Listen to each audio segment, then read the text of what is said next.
Hello my dear students, welcome to my channel teaching grammar. Myself Vishal sir.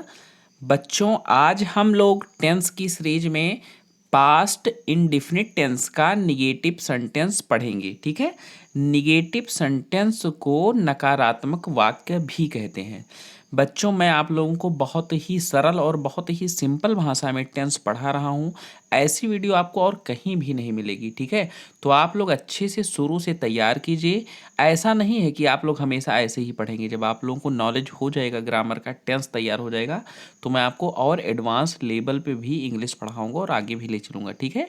तो please channel को video को like करो, channel को subscribe कर दो और बेल आइकन को भी प्रेस कर दो, ताकि जब भी मैं आपको वीडियो प्रोवाइड कराऊँ तो आपके पास जो है तुरंत नोटिफिकेशन जाए। ठीक है। तो चलिए देखते हैं हम पास्ट इंडेफिनिट का निगेटिव सेंटेंस का मतलब होता है नकारात्मक वाक्य। इसका बनाने का जो फार्मूला होता है बच्चों, ठीक है, जब हम पास्ट इंडेफिनिट को बनाते हैं तो सबसे पहले लिखते हैं सब्जेक्ट यानी कर्ता। उसके बाद इसमें सहायक क्रिया लगेगी नकारात्मक वाक्य में डिड नॉट, यानी निगेटिव में डिड नॉट। अफर्मेटिव में बेटा हम डिड नॉट नहीं लिखते थे, केवल वर्ब की सेकंड फॉर्म लिख देते थे। अब जब हमने डिड नॉट लिख दिया है तो वर्ब की फर्स्ट फॉर्म लगेगी। ठीक है। तो पहले सब्जेक्ट, फिर डिड नॉट, फिर वर्ब की फर्स्ट फॉर्म और फिर ऑब्जेक्ट। ये हमारा फार्मूला इस रूल से बनाएंगे।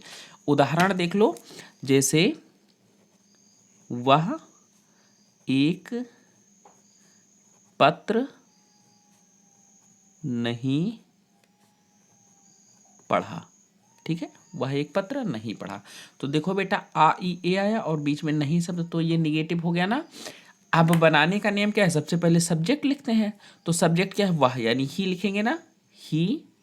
फिर सहायक क्रिया लिखेंगे ना, डिड नॉट, तो हम लोगों ने लिख दिया डिड नॉट। ठीक है। उसके बाद में लिखेंगे वर्ब, यानी जो क्रिया होती है। तो काम क्या हो रहा है? पढ़ने का, यानी read. He did not read. उसके बाद में क्या लिखना है? ऑब्जेक्ट यानी कर्म को, तो a letter. He did not read a letter. तो इस तरीके से देखो बच्चों, हमारा वाक्य बन गया, हिंदी से इंग्लिश में ट्रांसलेट हो गया। अब हम लोग कुछ इंपॉर्टेंट ट्रांसलेशन को देखेंगे कि कैसे बनाते हैं। ठीक है। ट्रांसलेशन बनाने की विधि क्या है हमने बता दिया है। अब हम लोग बना के सीखते हैं।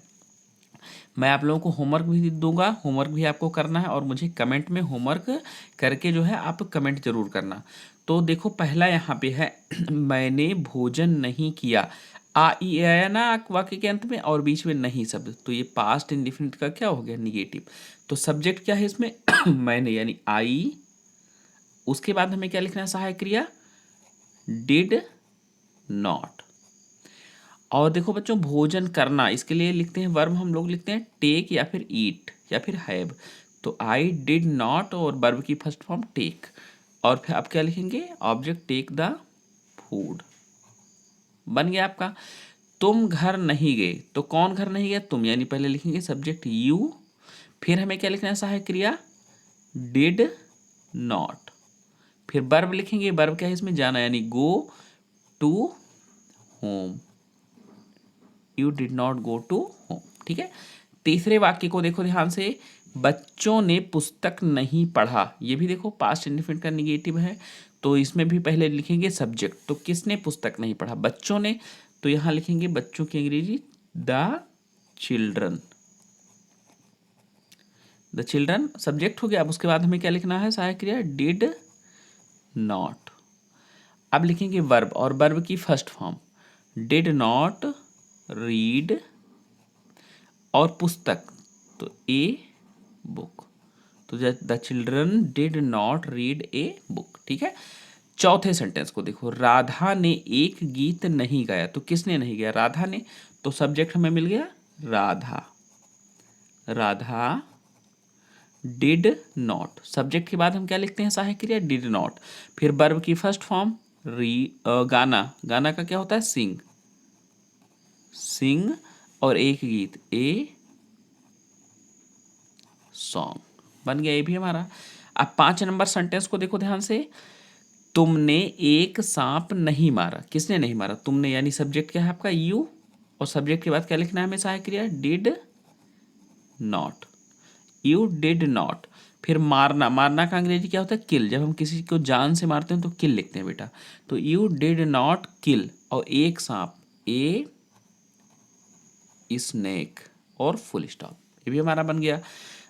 हमने फिल्म नहीं देखी, तो हमने एक फिल्म नहीं देखी, तो किसने नहीं देखा, हमने, यानी सब्जेक्ट हो गया आपका वी, और फिर क्या लिखेंगे सहायक क्रिया, डिड नॉट।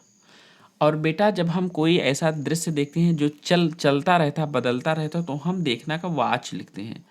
तो चलचित्र होता है ना फिल्म, दृश्य बदलता रहता है, तो B did not watch a movie. देखना का अंग्रेजी सी होता है, सी माने देखना, ठीक है, और वॉच माने भी देखना। तो सी माने जैसे कोई सामान्य चीज है उसको देखना के लिए, और वॉच माने जो देखना होगा, इसका मतलब आपको जहाँ दृश्य बदलता रहता हो, ठीक है। तो फिल्म में क्या होता है, मूवी में दृश्य बदलता रहता है, ठीक है। चलिए प्रश्न नंबर 7 देखते हैं, सेंटेंस नंबर 7, राम ने विभीषण को नहीं मारा, तो किसने नहीं मारा, राम ने, यानी लिखेंगे सब्जेक्ट राम, सब्जेक्ट हो गया, आप लिखेंगे सहायक क्रिया डिड नॉट, और मारना का अंग्रेजी किल विभीषण, विभीषण, ये हो गया।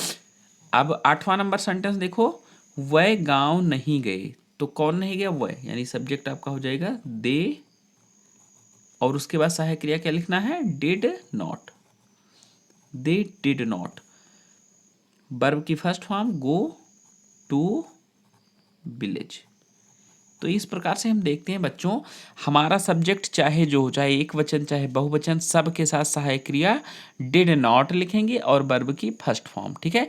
अब देखो लास्ट में 9 और 10 नंबर सेंटेंस, हमने मेला नहीं देखा, ठीक है, और शिवा ने कपड़े नहीं पहने, ये दोनों के दोनों वाक्य बच्चों आपके HW हैं, तो इनका ट्रांसलेशन बना के आप मुझे कमेंट बॉक्स में ज़रूर भेजें, ठीक है, ताकि मैं वहाँ जो है आप लोगों को रिप्लाई कर सकूँ। तो इस तरीके से बच्चों आज हम लोगों ने बहुत ही सरल तरीके से पास्ट इंडिफिनिट का नेगेटिव सेंटेंस पढ़ा है।